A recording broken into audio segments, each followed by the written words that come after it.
오늘 성경 하나 보겠습니다. 우리 사도행전 1장 9절 10절 사도행전 1장 9절 10절 말씀 사도행전 1장 9절 10절 말씀 같이 한번 읽겠습니다. 제가 읽겠습니다. 사도행전 1장 9절 10절 이 말씀을 마치시고 그들이 보는데 올려져 가시니 구름이 그를 가리어 보이지 않게 하더라. 올라가실 때에 제자들이 자세히 하늘을 쳐다보고 있는데 흰 옷 입은 두 사람이 그들 곁에 서서. 그래서 오늘 사도행전 1장 9절 10절 말씀 같이 봤어요. 여기에 보면 예수님께서 구름을 타시고 올라가셨다 그랬고, 또 구름 타고 올라가는 것을 자세히 보니까 두 사람이, 흰 옷 입은 두 사람이 보이더라. 그게 이제 나와 있는 얘기죠. 우리가 지상명령이라고 생각하는 사도행전 1장 8절에 있는 말씀하고 같이 이어져 나오는 말씀이죠. 여기 말씀 보니까 예수님이 이제 구름 타고 올라가셨다 그러니까 구름 타고 올라가신 건가, 아니면 사람 타고 올라가신 건가. 사람이 또 두 사람 나오니까, 흰 옷 입은 두 사람이 나오니까 사람 타고 올라가신 건가, 아니면 진짜 흰 구름을 타고 올라가신 건가, 그런 궁금증이 나오잖아요. 왜냐하면 예수님이 구름 타고 또 내려오신다고 하니까. 그래서 구름 타고 내려오신다니까 또 사람들이 생각할 때는 구름 타고 내려오시는 걸 어떻게 볼 수 있을까 우리가, 이렇게 생각할 수 있단 말이에요. 그러니까 구름 타고 올라가 그대로 구름 타고 내려올 것이다. 그래서 사람들이 생각할, 사실은 구름 타고 내려올 것 같은 느낌이 들죠. 그래서 그 구름이 뭔지를 우리가 좀 알게 되면 좋겠다. 구름이라고 하는 걸 좀 알게 되면 좋겠다. 그래서 이 구름이라고 하는 게 여기 지금 사도행전 1장 9절 10절 말씀 보면 구름이 가리고 보이지 않게 됐는데 그 구름을 자세히 보니까 흰 옷 입은 두 사람이더라. 그래서 흰 옷 입은 두 사람이 구름처럼 보여가지고 이렇게 돌면서 올라가는 것인가 생각할 수 있겠죠. 올라갔다는 말은 뭐가 있는 거에 반대말이에요. 내려온다는 말이 반대말이죠. 그죠? 올라간다는 말은 내려온다는 말이 반대말이에요. 그래서 내려온다, 반대, 올라간다. 그러니까 예수님께서 올라가셨다 그 말은 어떻게 했었다는 거예요? 내려왔었다는 얘기예요. 그러면 내려오는 게 우리가 볼 때 한 지점에서 여기 위에 올라갔다가 내려온다? 어떤 이런 의미니까 우리 지구의 밑에 있는 사람들은 어떻게 해요? 지구의 반대편에 있는 사람들은. 그러니까 예수님이 한쪽으로 올라가면 한쪽으로 내려온다는 얘기가 되면 어느 지점에 올 수 있을까 해서 이제 사람들이 생각하는 건 번개가 이편에서 번쩍이듯이 동쪽에 서쪽에서 번개가 번쩍이듯이 예수님은 그런 식으로 올 것 같다. 그래서 번쩍 이렇게 해서 아마 모든 사람이 볼 수 있도록 그렇게 오지 않겠느냐, 그런 이야기를 우리가 할 수 있잖아요. 근데 우리가 성경을 그렇게 보면 오히려 그게 더 편협적인 것 같아요. 그러니까 뭔가 우리가 진짜 보이는 거로 믿으려고 하는 것 같은 거죠. 뭔가 보이는 거로 믿는. 그러니까 우리 성경에서 보이는 거로 믿는 거는 표적이잖아요. 징표거든, 징표. 뭐 중요하죠. 그런데 그걸 통해서, 징표를 통해서 실체를 알려고 하는 거였는데 징표만 알려고 하는 거예요, 사람들이. 그러니까 진짜 보이는 거로 자꾸 생각하다 보니까 예수님이 올라간 그대로 내려오는 게 어떤 식으로 내려올까?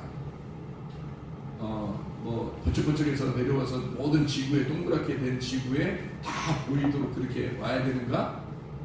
아니면 어떻게 오셔야 되는가? 진짜로 오시긴 오실 건데 어떤 식으로 오실까라고 생각하는 거죠. 근데 그렇게 오시는 거는 오신다 그러면 오시는 거죠. 그는 그분에게 달려있는 거지, 하나님에게 달려있는 거지, 우리에게는 별 의미가 없잖아요. 하나님이 알아서 오시는 거고, 그거는 우리가 이제 언제 오실 거야, 언제쯤 오실 거다, 또 빨리 오셔야 되는데, 그 우리가 생각하는 문제가 아니라는 거죠. 별로 우리가 중요한 것도 아니고, 왜냐하면 오신다 그러면 오시는 거지. 그래 기다리면 되는 거고, 기다리다가 목이 빠진다, 뭐 기다리다가 죽겠다 이런 게 아니고, 그 오신다는 의미를 알면 되는 거잖아요. 그 오신다는 의미, 어떻게 오신다, 이 의미를 알면, 의미를 깨달으면은 그 속에 오시는 거니까, 겉으로 눈으로 보이는 게 아니라 보이지 않는 거로 오시니까 괜찮단 말이에요. 그럼 우리에게 누구나 올 수 있는 거지. 근데 만약에 내가 겉으로 보이는 거로만 온다 그런다면, 그럼 어떻게 하냐? 겉으로 보이는 거로만 온다 그러면, 우리가 안 보이면 어떻게 해요? 이쪽에서 보는데 보이는데 저쪽에 반대편은 안 보이면 어떻게 해요? 안 되는 거죠. 그래서 어떤 사람은 깨 있는데 보이는데, 어떤 사람은 숨겨 있는 대로 뭐 밤에 잠을 자는데 뭐 어떤 사람은 올라가고 어떤 사람은 못 만나고 이렇게, 그러면 잠도 안 자고 막 기다려야 되나? 뭐 어떻게 해야 되나 이걸? 그리고 보이는 거로만 예수님 만나는 걸 생각하면 굉장히 의문점이 많다는 거죠. 오히려 더. 근데 이거를 영적으로 이렇게 성경을 이렇게 보다 보면은 실질적인 게 보이게 되고, 그게 믿음이라는, 보이지 않는 믿음에 대해서 보이게 되는 것이죠. 그래서 우리가 이거를 이 구름에 대해서 생각하는 것도, 진짜 저런 구름을 생각한다면, 우리가 비행기를 타고 이렇게 올라가잖아요. 그럼 구름이 밑에 이렇게 있다고. 그럼 구름이 밑에 있으면 이렇게 보면, 저기 뛰어내리면 그냥 푹신하고 그냥 될 수 있을까? 뭐 이렇게 혹시 안 떨어지는 게 아닌가? 이렇게 할 수 있고. 그래서 상상도 해보는데 다 떨어져요. 구름 위에서 뛰어내려도 다 떨어진다고 밑으로. 구름이라는 게 그걸 받쳐줄 수 없어요. 그러니까 그 구름을 예수님께서 타고 올라가셨다, 구름을 타고 내려오신다, 이 말은 이런 구름을 얘기하는 거겠네요. 수증기의 구름을 얘기하는 거예요. 아니죠. 수증기의 구름을 얘기하는 게 아니에요. 성경에 우리에게 주님께서 말씀으로 얘기하는 말씀으로 얘기하는 물이 수증기겠어요? 아니에요. 그런 식으로 얘기하네요. 이 성경에서도 안개가 피어오른다는 말이 있죠. 안개가 피어오른다. 또는 수증기 이런 말이 없어요. 그러니까 그런 말이 아니라 물이에요, 물. 그러니까 비예요, 비. 그러니까 물이라는 말씀을 설명할 때는 비를 설명해요. 그러니까 수증기 정도 또는 뭐 안개 정도 이런 건 안 된다. 설명. 성경에서는 그건 오히려 부정적인 거다. 물이라고 하는 것은 비, 이렇게 소낙비, 차라리 소낙비. 그래서 이른 비와 늦은 비는 다 소낙비예요. 그래서 소낙비로 설명을 해요. 그러니까 성령의 충만함 임할 때도, 또 예수님의 그 오시는 것도 다 소낙비로 설명을 해요. 그러니까 비가 왕창 내리는 거, 이거를 축복이라고 성경에서는 이야기하는 거죠. 비라고 설명하죠. 오히려. 그러니까 이런 수증기 같은 구름, 이런 걸 설명하기는 어려운 것 같고, 그것을 보일 때는 이런 표징을 통해서 뭔가 다른 걸 설명하려고 하는 거다. 그게 바로 뭐냐? 말씀이죠. 구름을 통해서 우리에게 말씀을 설명하려고 하는 거예요. 왜 그러냐면, 왜 그런 말씀이라고 설명하냐면, 구름 기둥과 불 기둥이 있잖아요. 구름 기둥과 불 기둥. 그럼 구름 기둥하고 불 기둥이 두 개겠어요? 하나겠어요? 아침에는 구름 기둥 나타나죠. 저녁에는 불 기둥 나타나죠. 그러니까 여러분 생각할 때는 두 개라고 생각되죠. 아침에 나타나는 거, 저녁 때 나타나는 거, 이렇게 두 개라고 생각되지만, 사실은 아침에 나타나는 그 구름 기둥이 저녁에 되면 불 기둥이 되는 거예요. 저녁에 불 기둥이었던 그 기둥이 아침에 되면 구름 기둥이 되는 거예요.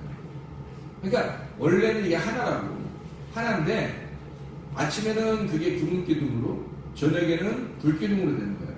그러니까 이게 둘이 하나라고 하는 거니까, 구름 기둥과 불 기둥이 나누어진 게 아니라 둘이 하나가 된 거예요. 그럼 하나면 구름의 불이죠. 그러니까 불의 구름, 구름의 불. 그러니까 구름 기둥, 이것만 잘 알아도 불 기둥을 금방 아는 거죠. 그죠?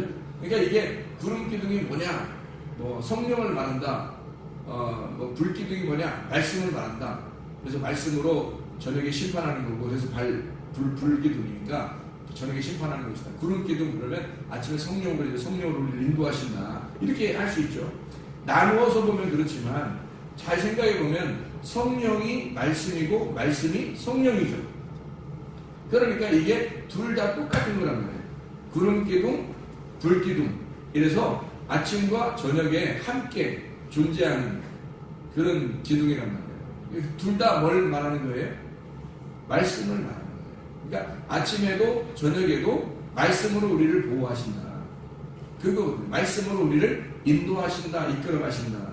그런 말이에요.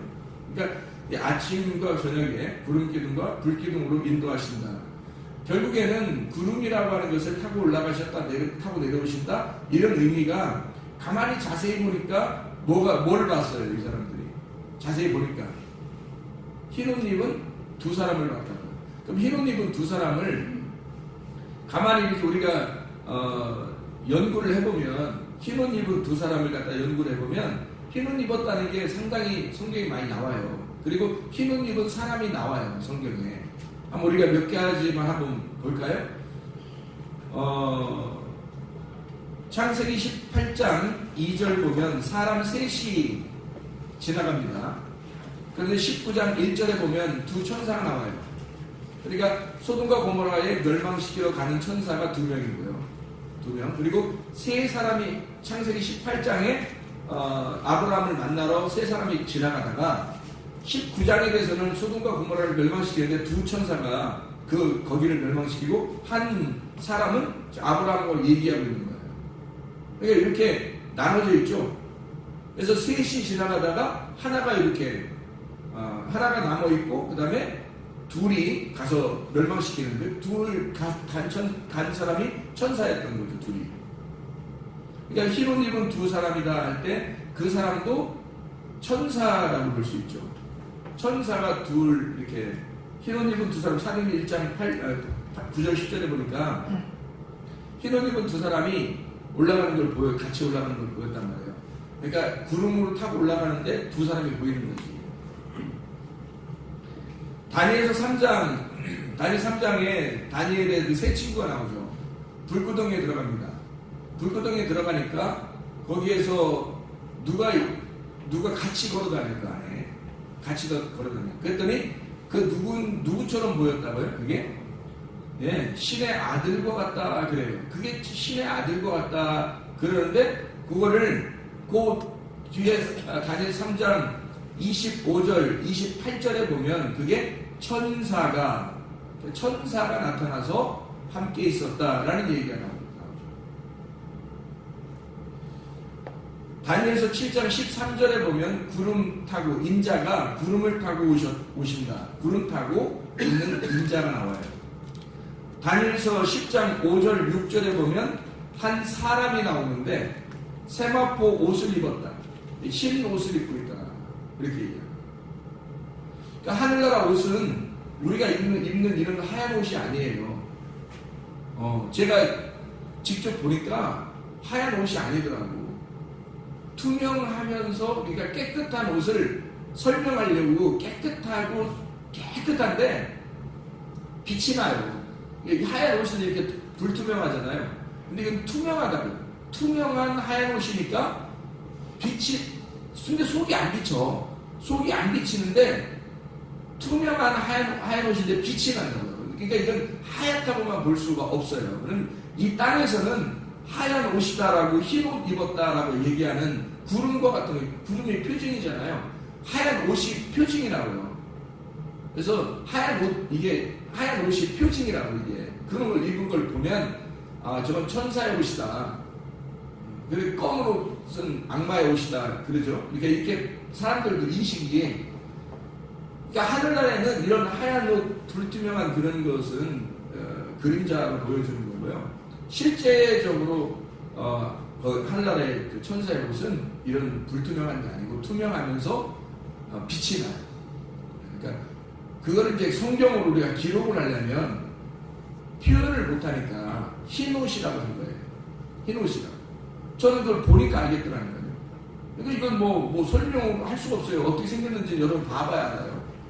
직접 봐야 알아요. 그건 흰 옷이 아니니까. 흰 옷이라고 우리가 여기서 그림자로 표현한 거지 실질적인 건 색깔이 없으니까 그건 그냥 금빛이 나요. 금빛.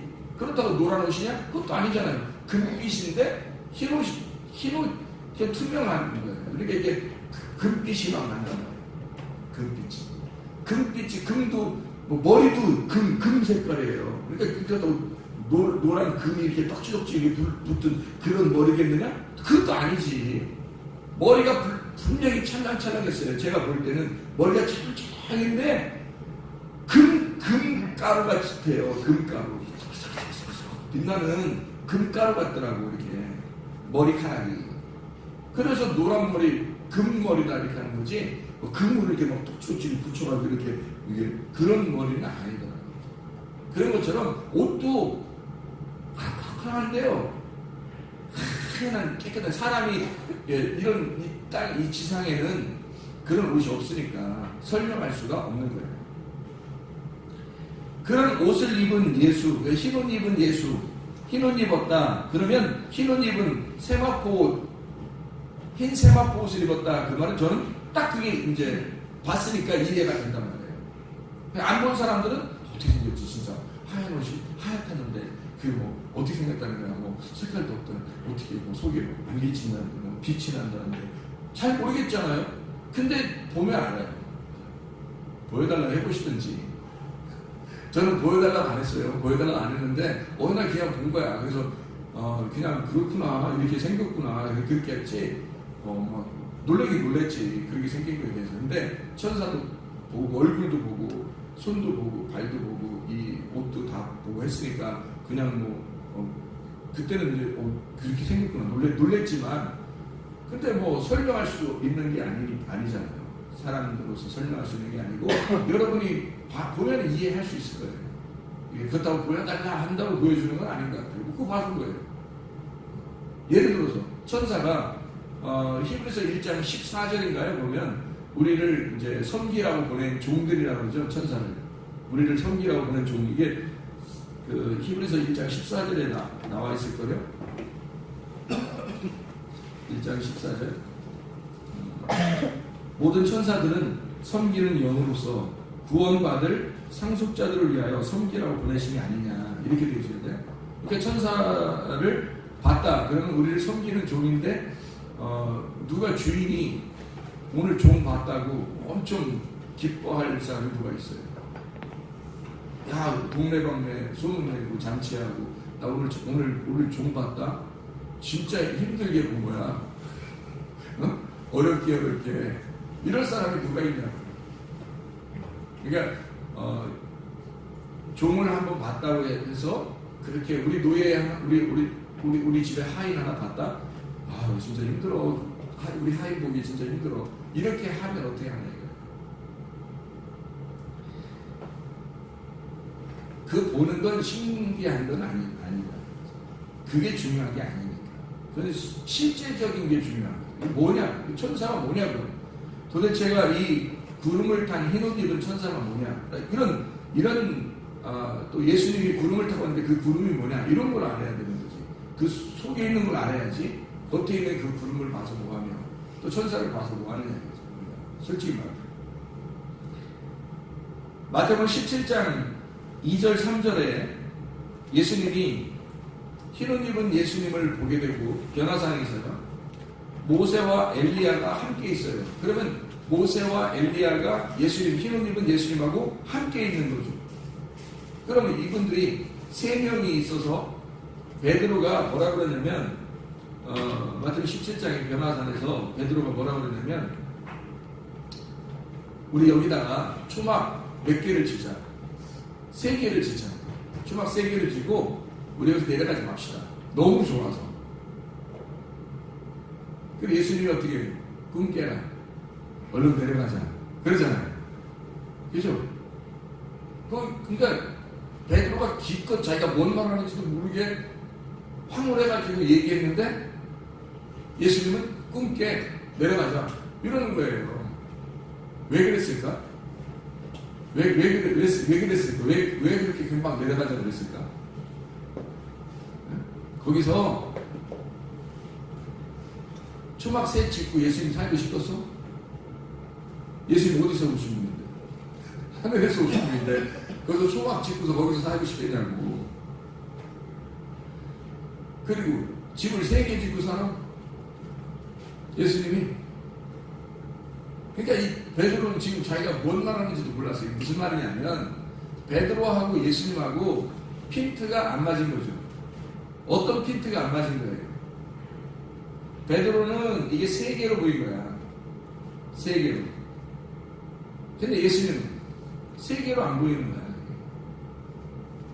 모세와 엘리야가 와 있는 건 자기하고 같은, 그러니까 예수님은 흰 옷 입은 예수님이 거기에 계시고 옷이 막 휘황찬란하고 거기에 모세와 엘리야가 같이 있더라. 그럼 모세와 엘리야는 거지 같은 옷 입고 왔겠어요? 생각을 해보시라고. 아니란 말이에요. 그 옷을 하늘나라의 옷으로 다 바꿔 입잖아요. 그러면 우리 모두가 예수님과 모세와 엘리야와 똑같아져요. 그걸 믿으셔야 돼요, 여러분이. 안 믿으라 말고 난 진짜 믿어야 된다고 생각해요. 왜냐하면 이건 진짜 믿어야 돼요. 여러분, 우리가 교회 다니는 건 천국 가려고 그러는 거 아니에요. 근데 하늘나라 올라가면 이런 모습 그대로 가면 좋겠냐고. 아니라고. 거기 가면요, 사람이 옷을 빨 필요가 없을 만큼 깨끗한 옷을 입고 흰 옷, 천사들이 입는 옷을 입고요, 천사들과 같은 모습으로 바뀌어서 거기 올라가면 여기에 뭐 뚱뚱한 사람, 키 작은 사람, 뭐 못생긴 사람, 여자, 남자 이런 거 다 상관없이요, 하늘나라 올라가면 다 천사처럼 바뀌어요. 그 모습이 너무너무 아름다운 모습으로 바뀌어요. 그 천사는 남자도 아니고 여자도 아니에요. 거긴 결혼할 필요가 없거든. 그렇게 다 바뀌는 거예요. 여기서 너무 애쓸 필요도 없어. 너무 뭐 살 빼려고 막 예쁘게 하려고 그렇게 너무 애쓸 필요도 없어. 조금 지나면 조금만 있으면 가. 걱정할 게 하나도 없어. 하나님의 진짜 성도가 되면 돼. 하나님의 진짜 성도, 하나님의 진짜 천사가 되면 되는 거예요. 이 땅에서 노력하는 거 아무 의미 없어요. 하늘나라 올라가면 다 바뀌게 돼 있어요. 근데 문제는 하늘나라에 올라가느냐, 그게 문제예요. 하늘에 진짜 올라갈 수 있느냐, 그게 문제예요. 흰 옷 입고 예수님이 거기서 모세와 엘리야와 같이 있는 건 세 사람이 있는 게 아니고 사실은 한 분이란 말이에요. 그래서 베드로가 여기다 초박 셋을 짓고 집 세 개 짓고 여기 삽시다 그러니까 예수님이 꿈 깨라, 내려가자 그랬더니 거기서 하나님의 음성도 들리고요. 그래서 저의 말을 들어라 그러면서 딱 음성도 들리고 그러잖아요. 그래서 베드로가 딱 다시 눈을 정신을 차려서 보니까 누구밖에 없더라. 예수님밖에 안 보이더라. 예수님밖에 없더라. 그러니까 예수님이 모세와 엘리야로 자기를 설명하는 거죠. 그죠? 그래서 이게 셋이 하나였다는 거죠. 하늘나라 올라가면 우리 모두 다 같아집니다. 저는 그렇게 믿어요.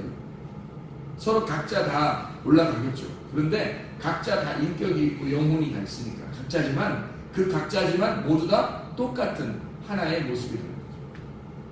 같은 천사와 같은 아름다운 모습으로 다 바뀐다. 주님께서 또 말씀하신 거니까. 마태복음 28장에 2절 3절 한번 보면요, 마태복음 28장 2절 3절을 보면 이렇게 나오죠. 2절 3절 뭐라고 나오냐면, 큰 지진이 나며 주의 천사가 하늘로부터 내려와 돌을 굴려내고 그 위에 앉았는데 그 형상이 번개 같고 그 옷은 눈같이 희건을, 그렇게 되어 있죠. 흰 옷 입은 천사 에서 나옵니다. 마가복음 16장에 똑같은 이야기가 부활의 장면이니까 마가복음 16장도 16장 5절에 보면 무덤에 들어가서 흰 옷 입은 한 청년이 우편에 앉은 것을 보고 놀라매 이렇게 되어 있거든요. 그러니까 여기는 또 청년으로 보여요. 그러니까 천사가 하나의 젊은이, 청년, 그리고 예수님, 여기서 청년이 이르되 놀라지 말라, 예수님을 네가 찾는 것을 내가 안다, 이렇게 얘기하잖아요.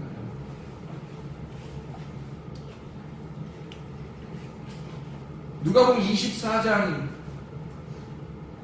24장 4절의 말씀에도 보면요, 이로 인하여 근심할 때 문득 찬란한 옷을 입은 두 사람이 곁에 섰는지라, 이랬겠죠. 찬란한 옷을 입은 두 사람이 곁에 섰는지라. 24장 3절에는 누가복음 24장 3절에 들어가는 주 예수의 시체가 보이지 아니하더라. 그 시체는 우리가 죽은 거를 시체라고 그러잖아요. 근데 여기서는 몸이에요. 몸. 소마. 그러니까 다시 말하면 왜 소마를 썼냐면 육체라는 바사르가 죽고, 그러니까 사르크스가 죽고 소마로 나타났다는 말이에요. 그러니까 예수님이 바사르로 죽었으니까, 그러니까 이것이 바사르가 되어서, 다시 말하면 바사르가 두 개의 의미를 가지고 있다겠죠. 하나는 육체의 의미를 가지고 있고 하나는 복음의 의미를 가지고 있다겠죠. 그래서 바사르로 죽으니까 그게 죽으면 바사르 복음이 된단 말이에요. 그래서 소마라고 쓰는 거예요. 시체가 아니라 그리스도의 몸이 되는 겁니다.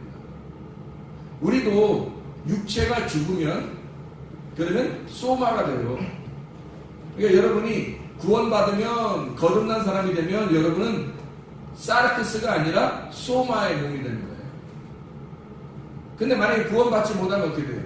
사르크스예요. 육체. 멸망받을 육체. 하나님의 나라를 유업으로 받을 수 없는 육체로 살아가는 거죠. 그러니까 우리가 육체로 살아가느냐 아니면 소마로 살아가느냐, 몸으로 살아가느냐. 그래서 노아 홍수 때 그 사람들이 다 뭐가 됐다 그랬어요? 다 죄를 지니까 사람들이 다 뭐가 됐더라? 네피림이 나타나고 사람들이 다 뭐가 됐더라? 육체가 되었더라 그랬죠. 그 육체가 되었더라는 것이 신약에는 사르크스랍니다. 그 육체, 그러니까 육체는 멸망받아야 되니까 홍수를 다 내려가지고 심판해버리는 거예요. 육체를 심판하는 거예요. 몸을 심판하려고 했던 게 아니고. 그래서 거기에서 유일하게 노아 방주 안에 들어간 노아 식구들 8명, 이 사람들만 그리스도의 몸이 되는 거예요. 그래서 그 사람들은 부활하고 살아가는 거고, 이쪽에 나머지 육체들은 다 죽이는 거죠.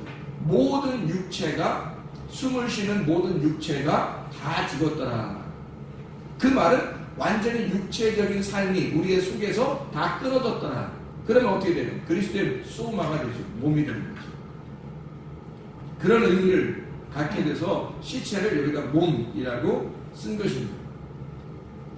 요한복음 20장에도 다 부활의 장면이니까 똑같은 장면이죠. 요한복음 20장에 12절 말씀 보면요, 흰옷 입은 두 천사가 예수의 시체 뉘었던 곳에 하나는 머리편에 하나는 발편에 있더라.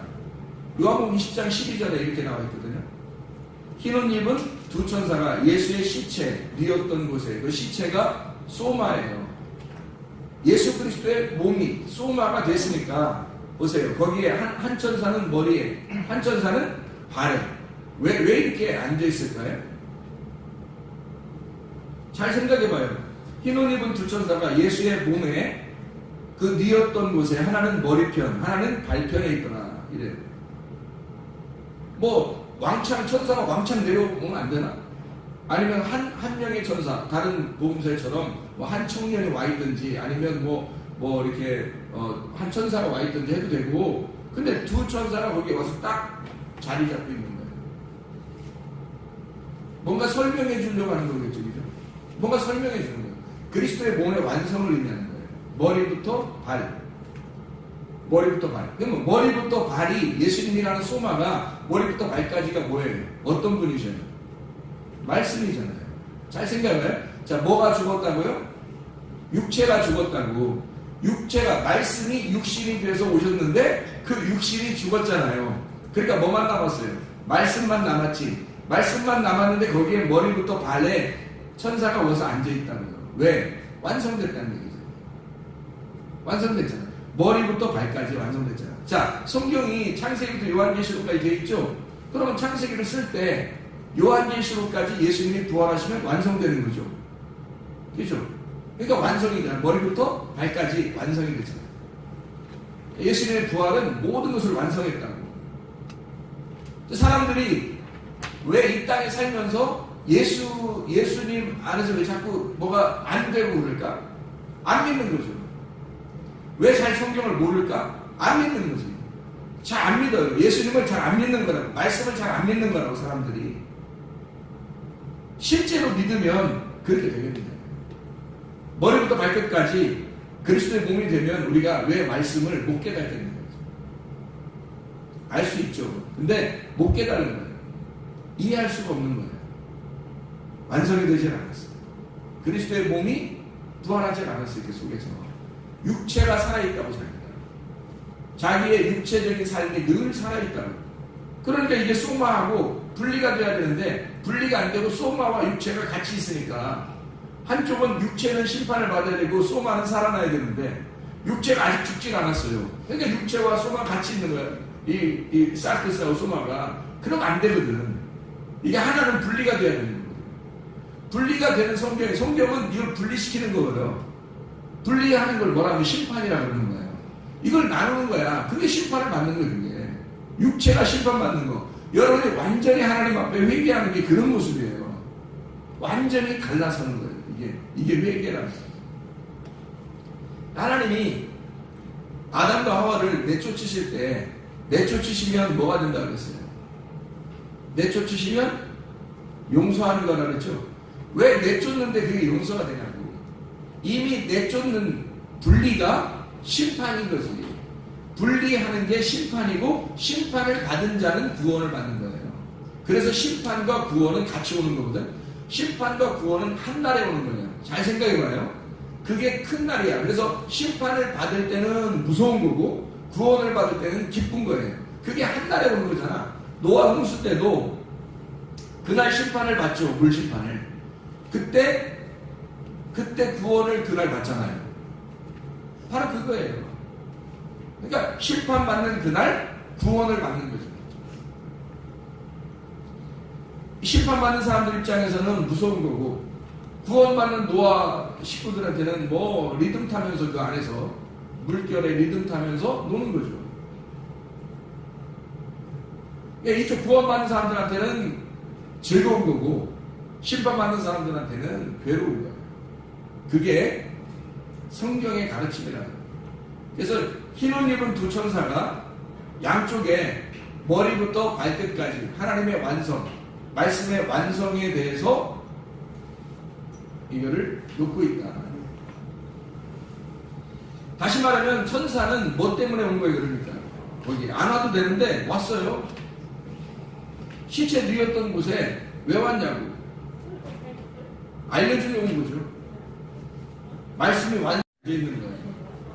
완전히 누가 보면 일부러 앉아있는 거죠. 폼 잡고 앉아있는 거예요. 이게 양쪽으로 앉아있는 이 모습이 일부러 하나님의 말씀에 대한 완성을 설명하려고 앉아있는 것이다. 우리가 이렇게 보면 이해할 수 있겠죠. 사도행전 10장에 보면 고넬료를 만나러 하나님의 사자가 나타납니다. 그 하나님의 사자가 빛난 옷을 입은 한 사람이 나타났다. 이렇게 사도행전 10장 30절에 고넬료가 설명을 해요. 내가 기도하는데 빛난 옷을 입은 사람이 나타났다. 그게 천사잖아요. 그런 다음에 요한계시록 7장 13절에 보면 흰옷 입은 사람들이 나옵니다. 흰옷 입은 자들이 누구인가? 요한계시록 7장은 흰옷 입은 자들, 어떤 사람들이 말하는 거죠? 14만 4천 명 구원받은 하나님의 백성들, 그거를 설명할 때 흰옷 입은 자들이다 이렇게 말해요. 요한계시록 11장 3, 4절의 말씀에 보면요, 거기 또 두 사람씩 나와요. 두 증인, 두 감람나무, 두 등잔대, 그렇게 나오거든요. 요한계시록 11장에. 그러니까 천사가 하나가 나타날 때도 있지만 둘이 나타날 때가 또 있다는 거죠. 하나가 나타날 때 있지만 둘이 나타날 때가 있다는 거예요. 천사가.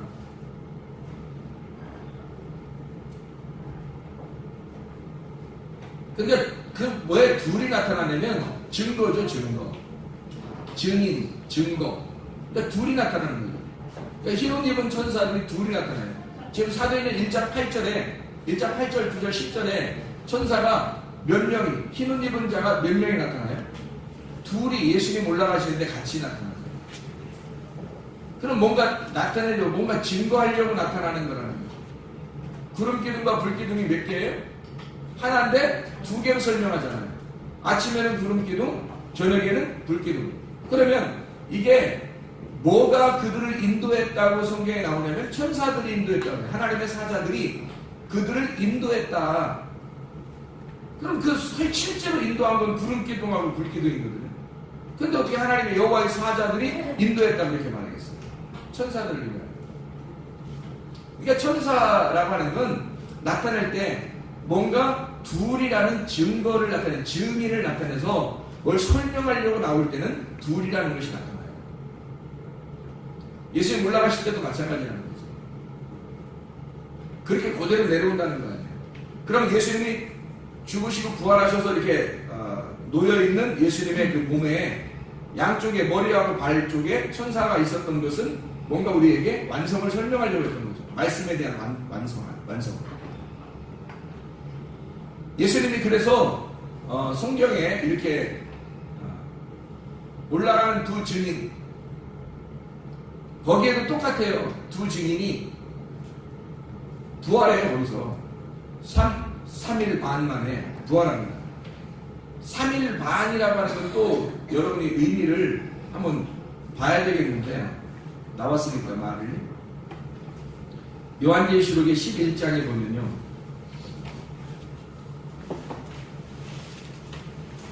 11장에 3, 4절 보면, 내가 나의 두 증인에게 권세를 주노니 그들이 굵은 베옷을 입고 1260일을 예언하리라. 그들은 이 땅의 주 앞에 서 있는 두 감람나무와 두 등잔대다. 이렇게 되어 있죠. 이 사람들이 어디에서 죽냐면요, 8절에 보니까 그들의 시체가 큰 성 길에 있으리니, 그 성은 영적으로 하면 소돔이라고도 하고 애굽이라고도 하는데 곧 그들의 주께서 십자가에 못 박히신 곳이라 그랬거든요. 그럼 예수님의 십자가에 못 박힌 곳이 어디예요? 예루살렘이죠. 예루살렘 성 밖에이죠. 예루살렘이라고. 그럼 예루살렘이라고 하는 그곳에서 죽으셨는데, 거기를 여기 요한계시록의 11장 8절에는 뭐라고 나온다고요? 그 예루살렘이 소돔, 애굽이라고 나온다. 그러니까 예루살렘이 곧 소돔이고 소돔이 곧 애굽이라는 거지.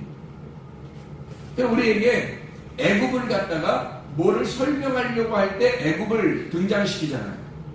소돔이라고 하는 것을 설명할 때 뭔가 우리를 등장시키는 게 있다고. 소돔이라고 하는 의미를. 그죠? 멸망받아야 할 곳, 멸망받아야 할 곳이 소돔, 그리고 애굽인데 그게 예루살렘이라고 하는 거예요. 그럼 예루살렘은 보통 우리가 성경에 볼 때 예루살렘은 뭐를 설명하는 거죠? 예루살렘은 예수님을 설명해요. 그 예수님을 설명하는 예루살렘이 교회를 설명하기도 하거든요. 그러면 그 장소가 어디라는 거예요? 멸망받을 소돔, 애굽이라는 거예요. 주님이 왜 십자가 못 박혀 돌아가셔야 하는가? 라고 하는 그 장소가 된다는 거예요. 두 증인, 두 감람나무, 두 등잔대, 둘이라는 증인, 증거가 거기에 나타나는데, 그곳이 주님께서 뭔가 우리에게 설명해 주려고 하는 장소, 설명해 주려고 하는 장소에 이런 것들이 나타난다. 요한계시록 19장 14절의 말씀을 보면요, 흰 옷 입은 사람들이 나타나요. 근데 그게 하늘의 군대들이다. 하늘의 군대들, 흰 옷 입은 자들이 하늘의 군대들로서 예수님을 따라간다. 하늘의 군대인. 그럼 우리가 지금 하늘나라에 올라갔는데, 예를 들어 하늘나라에 올라갔는데 예수님 따라서 뭐 전쟁하겠어요? 아니란 말이에요. 근데 왜 그렇게 표현하냐는 거죠. 그 말은 우리가 나중에 가서 하늘나라에 올라가가지고 전쟁할 하나님의 군대들이라는 말이 아니고, 실제로 지금 우리가 영적 전쟁을 해야 할 하나님의 군대들이라는 얘기죠. 그걸 설명하려고 하는 거죠. 그럼 에베소 6장 11, 13절에 전신갑주, 로마서 13장 12, 14절에 빛의 갑옷 그리스도, 다 뭐예요? 지금 우리에게 입어야 할 옷이잖아요. 지금 우리가 입어야 할 옷, 흰 옷 입은 자들, 흰 옷 입은 자들이 되어야 하나님의 군대라는 거예요. 흰 옷 입지 않으면 하나님의 군대가 되질 않아요. 아까 원래 하늘나라에 있는 그 모습, 천사의 모습이나 옷 입은 거는 이 땅에 온 모습하고 같다고 했어요? 틀리다고 했어요? 이 땅에 옷 입은 하얀 옷하고 같다고 했어요? 틀리다고 했어요? 틀리다고 했죠. 그런데 왜 성경에서는 우리에게 흰 옷이라고 그렇게 합니까? 흰 옷은 무색이라는, 무색, 색깔이 없다는 거예요.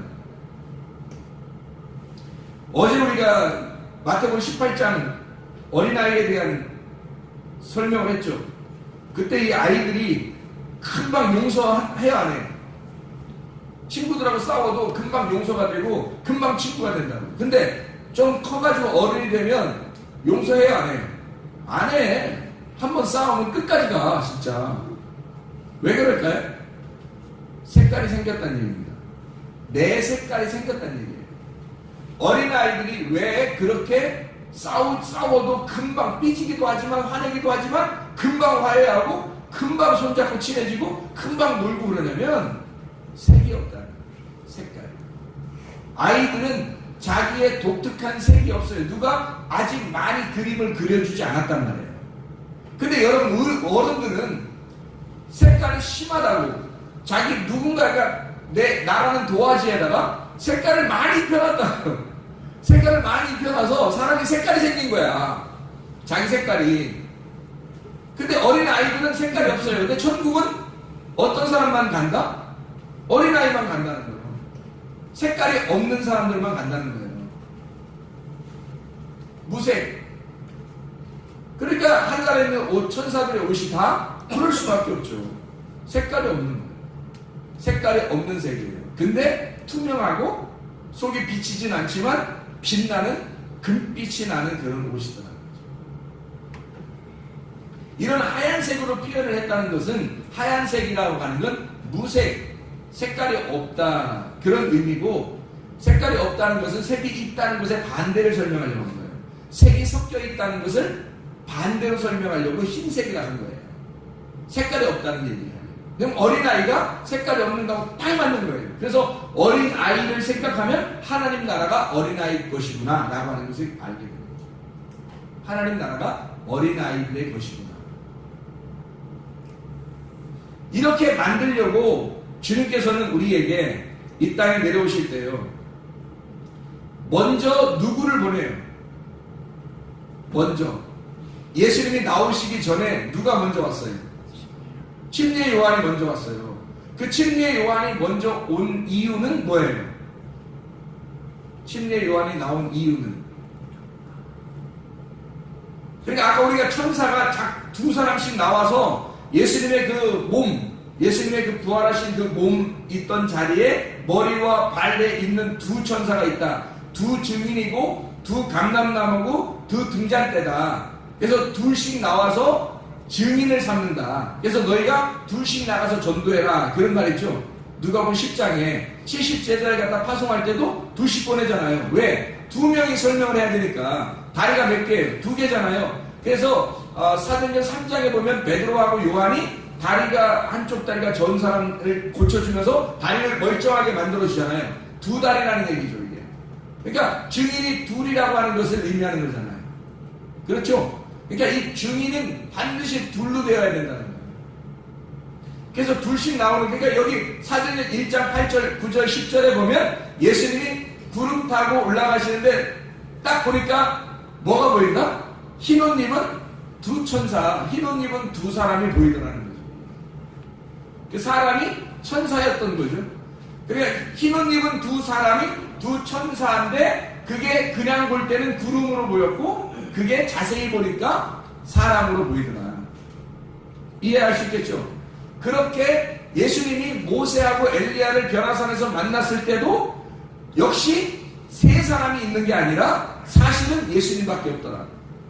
베드로가 자세히 보니까 예수님 하나밖에 없더라. 모세하고 엘리야는 보였었는데 안 보이더라는 거지. 예수님 한 분밖에 안 보이더라는 거지. 거기다 대놓고 베드로가 우리 여기다가 초막 셋을 칩시다. 한마디로 텐트 3개 치고 삽시다. 여기다가 이렇게 얘기하니까 예수님이 그렇게 반응이나 하시냐고요. 야, 내려가자. 이러죠. 아무 반응이 없어요. 거기에 대해서 네가 이해를 못하고 있다. 네가 하늘나라에 대한 이해를 네가 못하고 있다는 거예요. 여러분, 우리가 지금 교회 다니는 이유는 하늘나라 올라가려고 하는 건데요. 하늘나라 올라가려면 어떻게 해야지 올라가겠어요? 하나님 우리를 어떻게 만드셔서 하늘나라에 올라가게 하고 지옥에 안 가도록 만들려고 하는 거란 거예요. 그럼 우리는 어떻게, 그래서 예수님 오시기 전에, 예수님 만나기 전에 누구를 먼저 보내요. 그게 누구냐면 침례 요한입니다.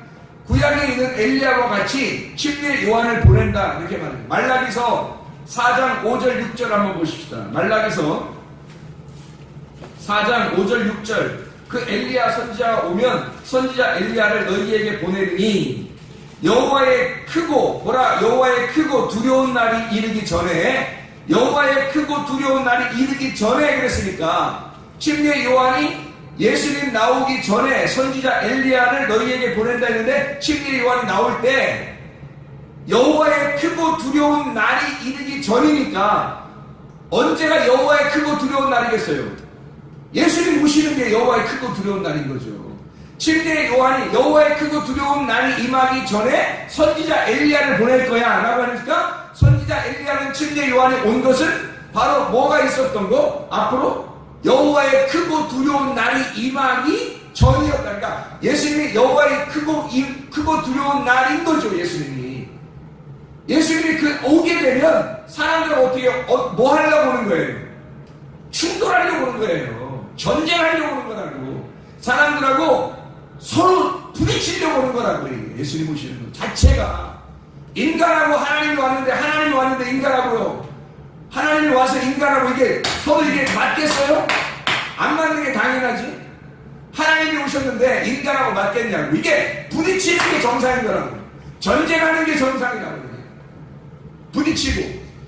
그러니까 예수님이 와서 너무 부딪히니까 결국 인간이 하나님을 죽여버리잖아요. 그걸 알고 오신 거죠. 예수님이 오는 그것이 부딪히는 날이기 때문에 이 부딪힐 때는 그 부딪힘 당한 사람들에게는 크고 두려운 날이란 말이에요. 이해할 수 있겠죠?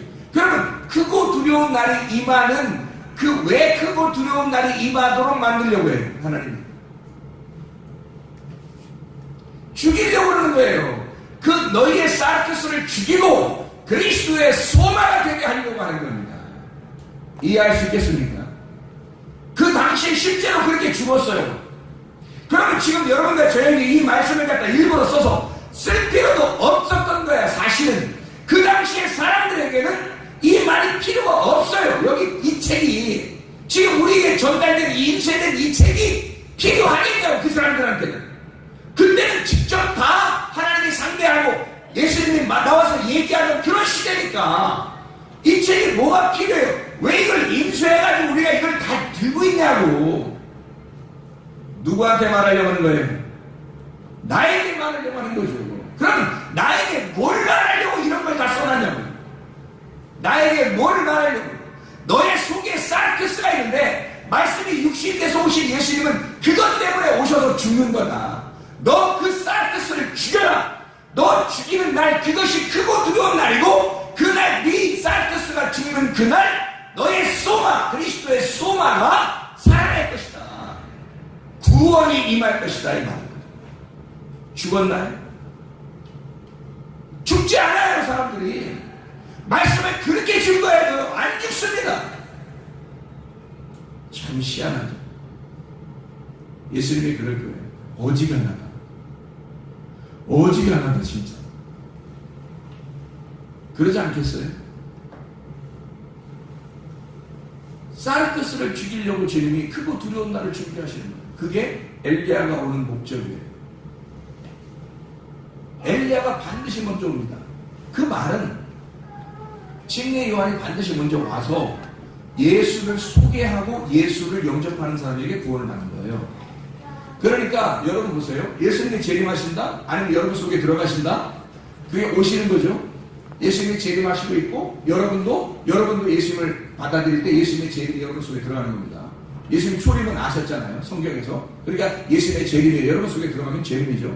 또 주님이 오시는 것도 재림이죠. 그럼 반드시 누가 먼저 와야 돼요? 주님이 오시기 전에 침례 요한이 옵니다. 그 침례 요한과 같은 말씀을 증거하는 자가 반드시 필요합니다. 그 말씀을 증거하게 하고 주님이 오시는 거예요. 그냥 오시지 않는다. 반드시 믿음은 들음에서 나며 들음은 하나님의 말씀으로 말미암았다. 그 하나님의 말씀을 듣게 하고 그 들은 말씀을 통해서 구원받게 만듭니다. 여기 와서 말라기 4장 5절 6절을 이제 한번 보고 마치겠는데요. 6절 한번 보세요. 뭐라고 보냐면 그가 자 선자 엘리야가 와요. 침례 요한이 옵니다. 그렇게 예수님을 여러분 속에 들어가 영접시키기 전에 이렇게 목사를 통해서 말씀을 증거하게 만들어요. 그렇게 말씀을 증거하게 나는 예수가 아닙니다. 나는 말씀을 증거하는 예수를 소개하는 광야에 외치는 자의 소리에 불과하단 말이에요. 예수님이 너에게 올 테니까 워이 비켜라 비켜라. 왜 예수 왕이 오신다 왕이 오신다. 예수를 영접해라. 그 앞에 무릎을 꿇어라. 그 앞에 고개를 숙여라. 이렇게 워이 하는 그 소리라고요. 목사는 아무것도 아니야. 엘리야 아무것도 아니야. 침례 요한 아무것도 아니야. 진짜 그분에게는 힘들매도 감당치 못할 자들이란 말이에요. 우리들은 아무것도 아니야. 예수 그리스도 그분이 주인이니까 그 주인을 여러분에게 영접시키기 위하여 우리는 소리를 내는 거란 말이에요.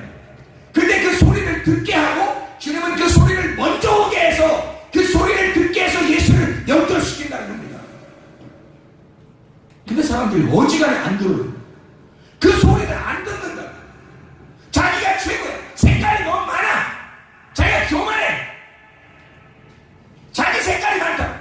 무색이 아니야. 어린 아이들은요 색깔이 없잖아요. 똑같이 여러분이 색깔이 없을 때 어린아이 같은 심정이 되고 어린아이 같은 심정이 되면 천국에 배설될 수 있을 거 아닙니까?